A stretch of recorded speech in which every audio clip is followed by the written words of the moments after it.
rabbis of yesteryear, and tonight we're going to explore a few of the highlights of the famous Syrian Rabbi Rabbi Mordechai Abadi Z'tl. Now, I've got written in front of me two different opinions on the date of his Hilula.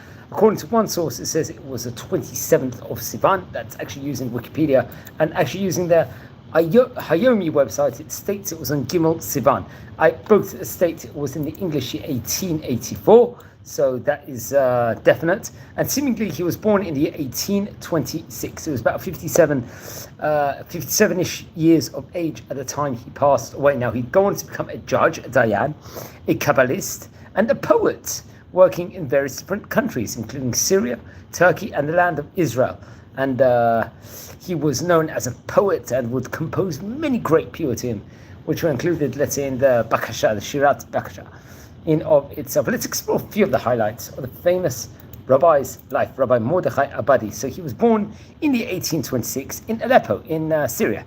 Halab, as we said also. He came from great rabbinic auspices. His father's name was Rabbi Yaakov, and they happened to be, I believe, a dynasty of rabbinic family all throughout. Now, when he was young, he was educated and he studied with his father and also his grandfather, Rabbi Avram Abadi. He would learn a high-level Torah. Later on, he would go on to study with another famous rabbi, Rabbi Moshe Svid, a rabbi we've spoken of before on various occasions before. He himself happened to be a posek halacha, rendering different Jewish laws, also a judge, a chief rabbi, Chacham Bashi, and the rabbi of the Jewish kehila of the congregation of Aram Sova, and will be author of the book called Emet Mishpat. So he very much would learn under great Torah auspices of his time. Now, for many years, so that's, you can see at that point in time in Syria, there was a great community.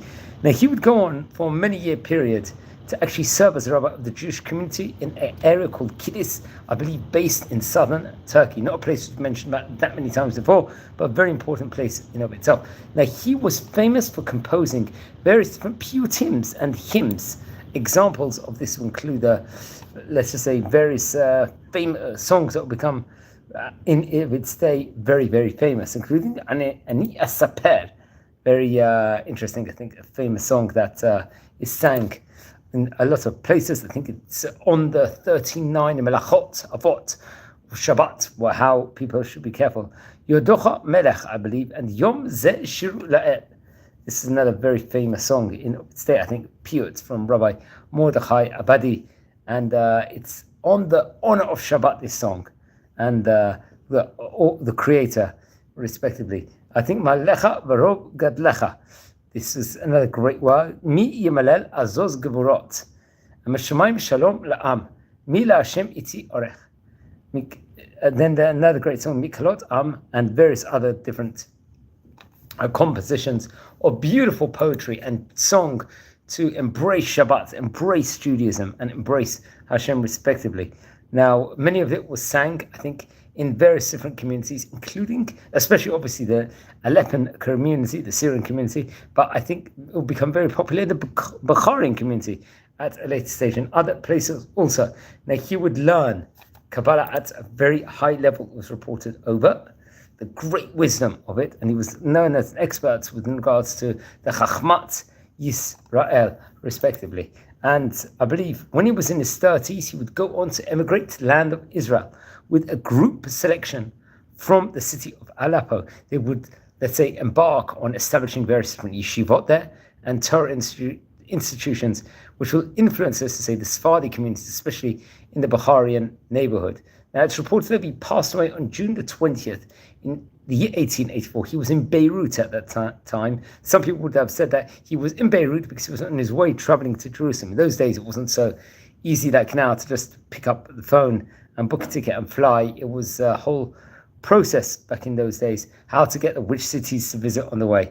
Now, I believe he was buried in the Jewish cemetery in Beirut. Now, he left great descendants, including his son, Shaul, and his son, Yaakov, and Rav Avram, his son. I think another great member of the family, I think his son was Rav Shaul Matlov Abadi. Now, the rabbi we should speak about at a later stage. He would happen to be a posek. He was דיין, one of the great rabbis of Chalab also, and I think had a strong connection with the Chalebi community in America, respectively. He passed away, Rav Shaul Matlov Abadi, I believe in the year 1969. He was a Dayan, he was a judge, and very much had a big part of the American community. That was one of his sons. Very interesting enough, he would work actually in New York in the Chalavi community. Then I believe Sarah, she passed away, I believe, in the year 1875 and was buried in Sfat. And that was another one of his great descendants. Many of these great rabbis who we're speaking about had very, very famous descendants all throughout their different times. I think he would have a daughter also. I think another one would be his daughter, Rabbanit Sarah, will get married to Rabbi Shlomo Sukri, I believe. He himself happened to pass away in the year 1886 and was buried in Tiberias. He was the head of the Jewish court in Damascus, alongside with Rabbi Yitzchak Abu Lafia. And I believe they would have a daughter, I believe her name, and a son. I think the daughter's name happened to be Rabbanit Rivka, or Rebecca, you could say. Now, Rabbi Yaakov Sukri, I think they would go on to compose songs by Yikra Yaakov, and various different sermons, I think, which was printed in Livorno at a later stage. And also maybe in Calcutta, there was a teaching or a Torah writing in of itself. So as we said before, towards the end of his life, he would go on to emigrate to the land of Israel, and he passed away in Jerusalem. Rabbi Mordechai Abadi Z'tl, which is very, very prominent. Now, he had great students also. Many of them we've mentioned about before in the series, including Rabbi Yaakov Chaim, Yisrael Rafael Alfi. He happened to be also Rabbi Yeshaya Dayan. Now, the great Rabbi Chaim Shaul HaKohen Dweck, and Rabbi Yaakov Dweck HaKohen, another great rabbi, and also by Elijah the prophet, Eliyahu HaNavi, and Rabbi Ezra Harari Raful.